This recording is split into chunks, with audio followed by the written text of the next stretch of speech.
What's going on, guys? It's the Skylander dude, and I've compiled all of the rare Skylanders I've picked up over the past few months.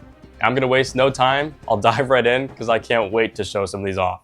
This first package comes from a private seller who, by the way, had an amazing collection, so I'm stoked they gave me a good deal on this piece here. But inside the bubble wrap is a translucent green Riptide. Now, it's pretty obvious that the back card did come apart from the plastic bubble, but I mean, besides that, it's in pretty good shape besides some dust. But if you've been keeping up with the Skylanders hunting series, or you can literally just see behind me, this is the last translucent green figure I needed for the chase set. This figure costed me 85 bucks, which seems to be around the average I'm paying for chase variants nowadays, which, even considering the condition that it's in, I do think it's a good deal because I could just slide these two pieces into a sky sleeve. Now it's protected and still looks brand new. But it's gonna be super nice to see the full set on the shelf behind me. I'm gonna have to remove Heavy Metal Sprocket there, so sorry, Sprocket. But there's still gonna be a spot for her on the shelf. I started off pretty hot with the chase variant, but next up, I have something pretty interesting you might have never seen before. This is a legendary Lightcore Chill in Easter Edition packaging. Now, as far as I'm aware, this was never released in the US. This was only released internationally. And technically speaking, this is the first figure to get an Easter Edition packaging, even though the character itself is in a spring variant. And because this wasn't released in the US, it's usually pretty expensive to come across, like somewhere from $40 to $50. But I picked this up on a lot off of eBay, and it came with a few other random stuff that is irrelevant. But dividing it up, this cost me only around 20 bucks. But I've got a lot here, so let's move along to the next chase variant. I've got some good ones this episode. This one also came from a private seller. And it is the Glitter Sprocket. And just like the green Riptide, unfortunately, the back cardboard separated from the plastic bubble. Not that big of a deal, because I'm popping it in a sky sleeve anyways. And I know I mentioned this with my last glitter variant I picked up, but these glitter variants are so cool. Glitter was barely used on any Skylanders figures or variants, so seeing a character completely decked out in glitter is really cool to see. Oh, and I picked this one up for $90. Next up, I imported some more things from Japan, and most of you know what that means already. When I see a good deal on these things, it's hard to pass them up. So, in this lot, I got a Japanese Tornado in the original packaging, but the back did come apart. A completely sealed Japanese Prism Break. The one I'm probably most excited about from this lot, a sealed Dark Light Crypt Adventure Pack in Japanese. This is my first Japanese adventure pack, and they just look so cool. I mean, come on. And lastly included was a sealed Spyro's Adventure Japanese starter pack for the Wii. Still sealed tape, it was not cut at the top. At this point, I'm just kind of picking up any Japanese figures that I see for a good deal. I'm not in a rush to complete the set, though it is something I would like to do. These altogether only costed me 55 bucks, which if you know how expensive shipping can be, especially from Japan, this is a good deal. These aren't things you see in the United States, or at least not at a good price. And if you didn't know, the Giants and Swap Force core single pack sky sleeves perfectly fit the Japanese Spyro's Adventure characters. As you've probably noticed already, the card on the Japanese Spyro's Adventure figures are the same size as the Giants card, not the Spyro's Adventure card that released elsewhere in the world. But it's cool that a sky sleeve can fit these figures, because this is definitely something I want to preserve. Now, this next figure is pretty rare, so I did already take a peek at it. But essentially, I was doing my normal eBay browsing, and I came across this soon after it was listed. And I mean, like, right after it was listed. And I was looking at the listing, I was looking at the price, and I was really debating on it because the package wasn't in perfect shape, but I knew it was a rare figure, and I didn't know if I'd ever see it again at this price. It was a bit more than I would have wanted to pay, but I know these figures don't come around very often, and for its condition, it still is a decent price. I won't hide this from you guys any longer. I picked up a silver Dino Ring for $125. Now, if you're not familiar with the current market value of some of these chase variants, then you probably don't understand why I would spend that much money on this figure. I mean, especially considering that the card isn't in perfect shape, the plastic bubble is literally cracked, it's a little beat up, But essentially, chase variants from Spyro's Adventure are some of the rarest figures to come across, especially at a good price. These figures are over a decade old, and a lot of them were opened when people found them back in the day, not realizing the value that they would hold today. So even though the box is beat up, the card is still glued to the plastic bubble, it's still sealed, which is why I valued it more than what I paid. Yes, 125 seems like a lot, but that is the lowest a sealed silver Dino-Rang has sold for in years that I've seen. And if I ever get to the point where I'm missing only a handful of chase variants, there's a good chance they'll be from Spyro's Adventure just because of how rarely you come across them. Basically, I just thought if I looked back on this listing in 5 years, would I have regretted not picking this figure up? And I just thought back to all the good deals I saw years and years ago that I regret not picking up 5 years ago, and I just hold it off for because I thought it was too much money, and now it's worth double or triple what that is. So yeah, picked him up. I do think it is a good deal, though it's a bit more than I usually spend on a single figure.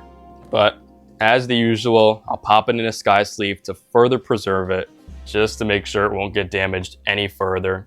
And honestly, from a distance, the package still looks to be in good shape. It's just when you get closer up to it and you see more of the dings and dents in the box. But for display purposes, once it's on the shelf, I will be happy with it. Call me crazy all you want. Oh, and this is also my first silver chase variant from Spyro's Adventure. There's also a silver Boomer and silver Eruptor, which I would love to own. But yeah, this is the first one I managed to find. Got some small things up next, so I will speed run through them quick. But I came across these eBay listings that had some pretty interesting and obscure Skylanders items that you guys know I love to collect for super cheap, so I just picked them up.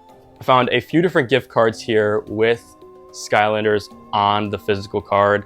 I got a Toys R Us gift card with some Spyro's Adventure characters, a Target gift card with Granite Crusher, and a Target gift card with Nitro Magnacharge. They're honestly not probably rare at all, but just because of how obscure they are, I wanted to pick them up, and especially considering they were like $2 a piece, I just figured why not. But around the same time, I also found these on eBay, which are Trap Team pre-order cards that are completely unused. The label on the barcode was never taken off. These were never redeemed for an actual starter pack, which I believe could make these a little bit rare. I mean, who pre-ordered the starter pack and then didn't pick them up? Probably not too many people. So yeah, I've got a Wii U pre-order card and a PS4 Trap Team pre-order card. These are specifically from Target, so they have the little Outlaw Brawl and Chain pre-order bonus on them. And the two of them together were around 15 bucks. So just another one of those funny things to add to the collection. But before I go out and use those gift cards, got some Skylanders drip. Okay, I won't actually use those gift cards, but do have some t-shirts up next here, both of which coming from eBay. And this first one is a Skylanders Ring of Heroes promotional t-shirt. So it wasn't something you could buy in the stores. I believe this was given out to only employees or as a special promotional giveaway, but I've always enjoyed the artwork of Ring of Heroes, so having it printed on a t-shirt like this is neat. Oh snap, didn't even notice the back. It's got like a Come to Us and Activision up top and then like a little hex icon. But yeah, this is double XL, which is not my size, but even if it was, I wouldn't be wearing it. This is just like a nice piece to have in the collection. And not the only t-shirt I picked up over these last few months. Oh, and this was around 33 bucks. Now, things like the normally released Skylanders t-shirts that were in retail stores, I don't really care about. Probably not gonna be spending money to collect those. But when it's something like an exclusive piece of merch like these here, that piques my interest. So next up, we have a pretty standard looking Skylanders Giants long sleeve, until you look at the actual sleeves and see the Toys R Us and Activision logos.